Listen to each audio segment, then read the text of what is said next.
מטופלת יקרה, אם את חושבת להתחיל תהליך של שימור פריון מבחירה, הקפאת ביציות, חשוב לנו שתכירי את התהליך לעומק. מדוע יש צורך בשימור פריון?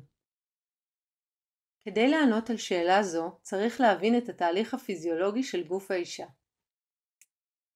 אברי הרבייה של האישה כוללים את הרחם, שמטרתו לשאת הריון, חצוצרות למעבר של ביצית למפגש עם הזרע, ושתי שחלות. השחלות הן למעשה מעין שק שבתוכו הביציות שלנו. כל ביצית נושאת חלק מהמטען הגנטי שלנו, והיא מהווה את פוטנציאל ההיריון. כבר כשאנו נמצאות ברחם ממנו כעובריות, אנחנו מייצרות כ6 עד 7 מיליון ביציות, שכל הזמן עוברות תהליך של ספיגה והיעלמות. בלידה אנו כבר נשארות עם כ2 עד 3 מיליון ביציות, ובהגיענו לגיל ההתבגרות יש לנו כ400,000 ביציות. מכיוון שאנו נולדות עם הביציות שלנו ואנו לא מייצרות כל יום ביציות חדשות, מאגר זה מושפע ממה שעובר על גופנו. הגיל שלנו, סטרס, מחלות, תזונה, עישון ועוד. לאור כך, ככל שהגיל שלנו עולה, יש לנו פחות ביציות וכן רמת האיכות שלהן יורדת. לכן יש חשיבות לשמר את הביציות שלנו, כאשר עדיין יש לנו מאגר ביציות מספק עם איכות טובה. זהו תהליך של רפואה מונעת. מי זכאית לשימור פריון מבחירה? משרד הבריאות מאפשר לנשים בין גילאים 30 עד 41 לעבור תהליך של שימור פריון מבחירה. התהליך אינו כלול בסל הבריאות, אלא אם יש סיבה רפואית, כגון אישה לפני טיפולים כימותרפיים, אישה לפני כריתת שחלה, אישה עם רזרבה שחלתית ירודה. ניתן לעשות עד 6 סבבים או עד סך ביציות שלא יעלה על, אם טרם מלאו לך 36 שנים עד 25 ביציות, ואם את בין גילאים 36 עד 41 עד 35 ביציות.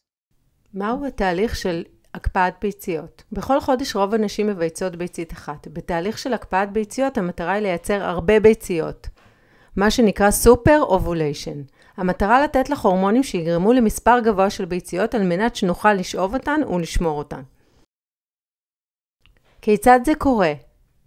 ביום הראשון של הווסת תתבקשי לעשות בדיקות דם שכוללות בדיקה של ההורמונים, אסטרדיול, LH ופרוגסטרון, וכן מעקב זקיקים, שזה אולטרסאונד וגינלי להעריך את רירית הרחם ואת הזקיקים בשחלה.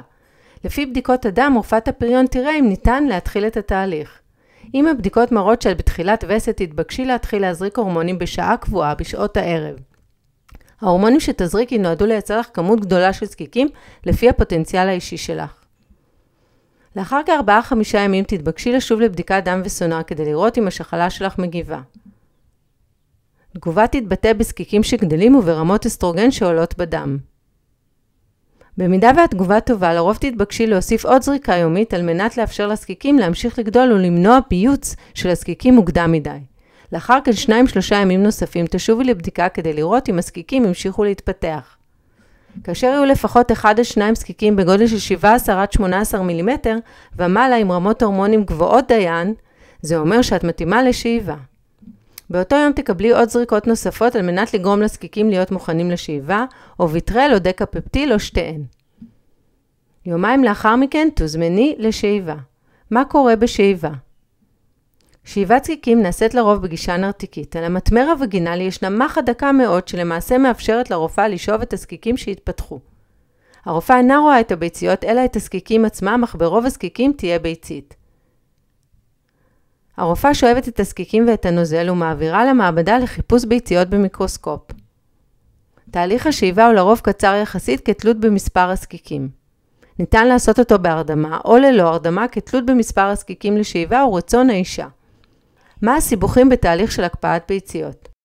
סיבוכים הם נדירים איך יכולים לקרות. ההורמונים שאת נוטלת יכולים לגרום לכאב ראש, גודש בשדיים, תפיחות בטנית, אך לרוב חולף. סיבוך נוסף שההורמונים יכולים לגרום הוא ליצירת קריש דם ברגל או בריאה, אך זה נדיר בעיקר אצל נשים שאינן מעשנות או אם אין היסטוריה משפחתית של בעיית קרישה. תסביב שחלה, שחלה יכולה לגדול ולהסתובב, מצב שמתבטא בכאב בטן, הקאות.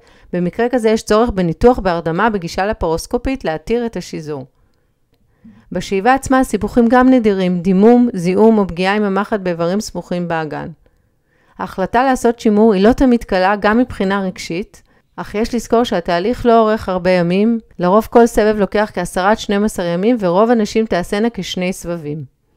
לאחר מכן יש תחושה של הקלה וסוג של רפואה מונעת שחשובה לעתיד שלך. בהצלחה בתהליך המטרה חשובה וטובה וזכרי שהתהליך לא אורך הרבה ימים ותמיד כל צוות המרפאה לצידך.